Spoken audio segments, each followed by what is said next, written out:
the Telecom Regulatory Authority of India, TRAI, released its recommendations on regulatory framework for the sale of foreign telecom service providers' SIM and eSIM cards used in machine-to-machine and Internet of Things, which is IoT devices meant exclusively for export. Charu gets us more on the story.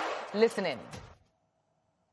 So the Telecom Regulatory Authority of India, that is TRAI, has just come out with recommendations regarding this. What they are saying is that the export bound devices, that means the devices that will be sent out after being developed in India, now they can have some sort of an authorization or a policy help which would be very light touch. That means it would be very encouraging and will not trample on their manufacturing or designing capacities, because it will be very light touch. Now they'll have some sort of an authorization framework to use the foreign SIM cards and eSIM cards in the devices that they'll develop to send these devices outside. Now this is only for the M2M devices, such as machine to machine and IoT, that is Internet of Things. Now what this is going to essentially help in is giving them some sort of an authorization and framework to use this within India and sort of test their products properly.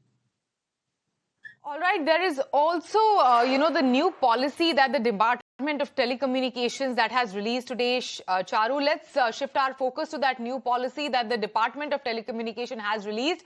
And when will it be implemented? Charu, tell us more on this. So the Department of Telecommunications has come out with a set of steps, and it is supposed to be implemented from today, that is 30th December 2025.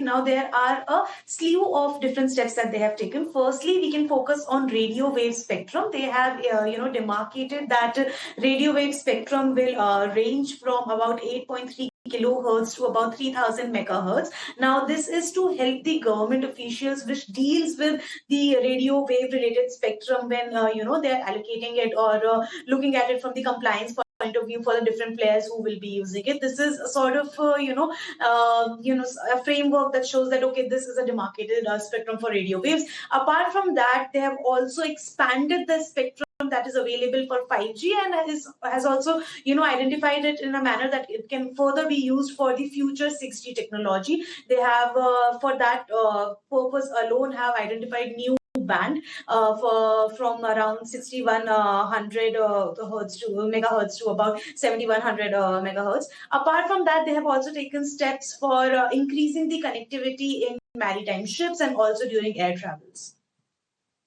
Well, Charu, thank you so much for those details. Now, moving on.